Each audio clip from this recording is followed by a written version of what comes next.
Hello. Okay, everyone, welcome back after our final and short break. Before we get going into our wrap up, we're going to have one more poem by Frederick. So, Frederick, please join us and thank you. Okay, great. Yeah, thank you. This one is the last poem of Trees and Bridges to the Sky, and it's called The Beginning. We see end times on our horizons because endings will always live within the field of our potential. When we accept this continuous truth, we are invited to lift our gaze from the smallness of survival. So much has been lost, but look around and see everyone else is here, and we have something to give one another.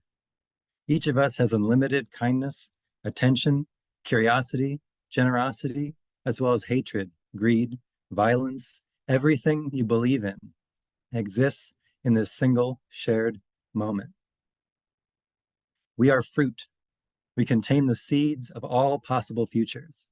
When we turn to the soil of this moment, the difficult soil, the only soil, we realize the beginning of the world is also happening now.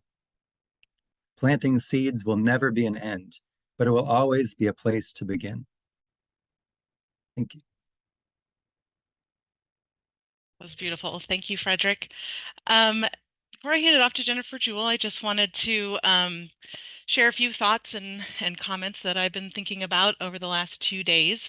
And also before that, for those that were around at our 2022 virtual conference, you might recall my cats made quite an appearance in the background.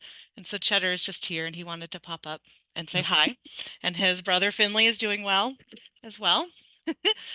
Um, yeah, so it's been a really inspiring and motivating couple of days. It's hard for me to absorb all of this material as a conference coordinator, but I have spent a lot of time looking at the community boards and watching new topics get created and all of the connections get made. I've also noticed that the poll feature has been used a lot to gather more info from everybody, and I love to see all these connections and info sharing happening. I was able to rewatch Secretary Holland's remarks yesterday evening, which are now available in the HUVA agenda session for the Department of the Interior talk. And then they're also on our YouTube channel. And I'll be sending that link out and some other information at the end of the day today. But in listening to her remarks, I really picked up on the word collaboration. And when I put that together with communication, which is a crucial part of our work, and then add in values, which was mentioned in the Understory Initiative's presentation yesterday, I see the main ingredients of partnership. And when you communicate your shared values to collaborate and accomplish bigger things, you have partnership. And I've worked in the nonprofit segment for over a decade, and it's really been a running theme through all of my work, from habitat restoration to invasive species control and plant materials development, and even this conference coordinating. Partnership has been part of all of that. And that's also been really evident in the last 2 days here, as nearly every presentation has thanked the many partners who have helped us accomplish this work. It's also evident on the community boards. Our regional seed partnership board has, I think, well over 150 attendees who've added their contact info, which will help us build a hub on the new Native Seed Network website to provide resources for these seed partnerships. And additionally, I've met with some of these newer partnerships over the last few years to discuss IAE's partnerships and how they've come together. And so it's really exciting to see them present on this stage about their progress and their successes so far. So what's next, in my opinion? It's obviously partnership and continuing to connect with each other and grow our relationships around seed. And then I really just want to thank everybody here today. Without you, this conference couldn't happen.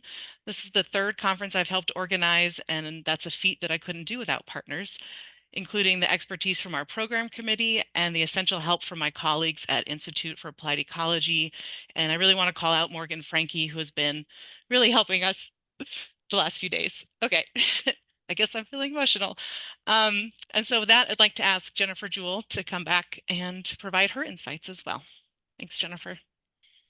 I don't know how you start a standing ovation on a virtual platform, but I am sure that the chat can just clap away right now because it has been just 2 incredible days. And if any 2 days that I have ever attended deserved a standing ovation, it is these 2 days.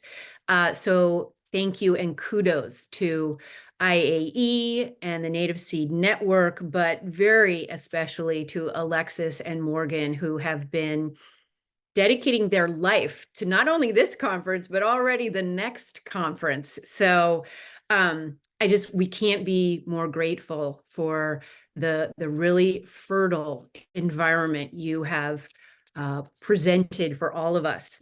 I just want everybody to see the very careful remarks that I have prepared for you this afternoon. I'm just kidding, but that is what all of my pages look like right there from every single session that I listened to every single one, which was great and a privilege and an honor. And I noted many of these same recurring themes as Alexis, from Secretary Holland and Director Stone Manning's talks yesterday morning, through all the presentations yesterday, starting with Heritage Seed, all through the day. And then again, picking up this morning with Peggy, presentation on Seeds of Success and the BLM, and these are just, and then through all of the lightning talks, it's just, my head is so full. Some of the themes that I pulled out in my crazy notes are these, and we heard them over and over again. Abundance over scarcity, collaboration and mutual flourishing, community networks over singularity, deeply rooted cultural values plus science, which science means traditional ecological knowledge and Western science, the ongoing learning and actively adapting and co-evolving together, co-evolving, the tending of beneficial associations, the importance of rigor, not perfection, but rigor. And then I think both evidenced by Alexis's sign off just now and Peggy's kickoff to this morning, this is all deeply personal work to each of you, to each of the presenters we've heard here today. And I'm going to get a little, but that's okay. Yesterday, after my opening presentation talk to you as something of an outsider, I had a bunch of interesting questions, but 2 of these questions have really stuck in my brain. And one of the questions was, how do we as a native seed tending environment of people and places and networks, how do we avoid the consolidation and dominance of the few in our field, as we have witnessed in some of the other seed industry?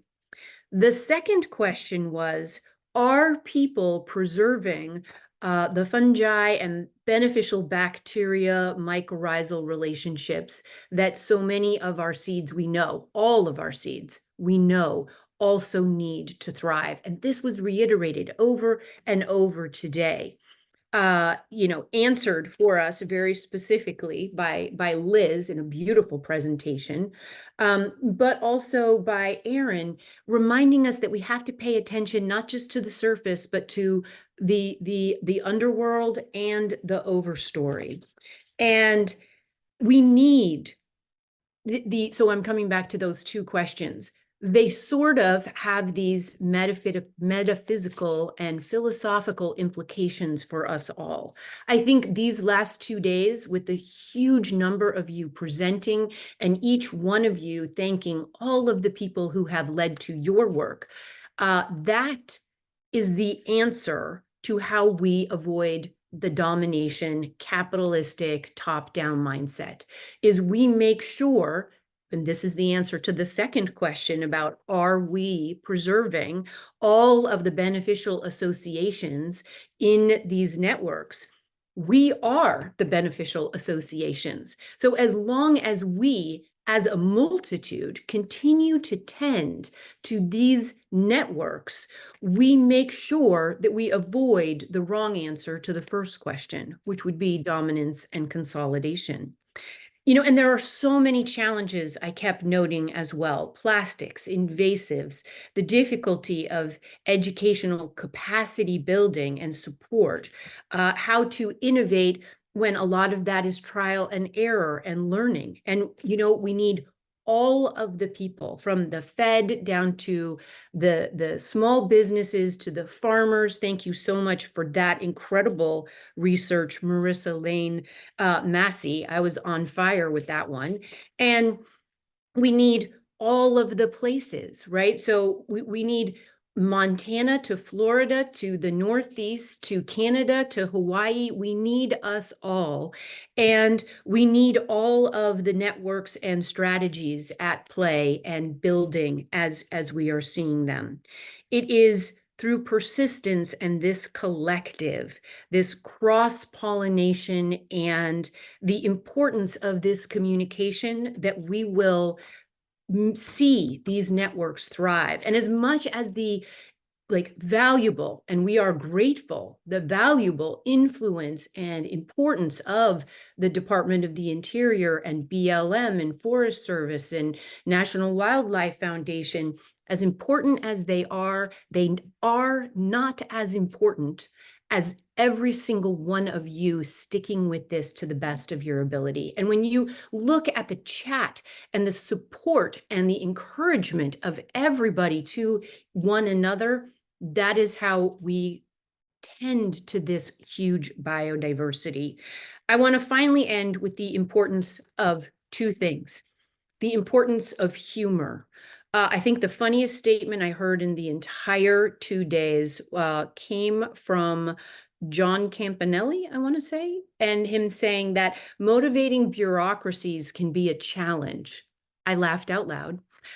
Nathan LeClaire in the comments suggested the word slagophilic, which I thought was pretty great.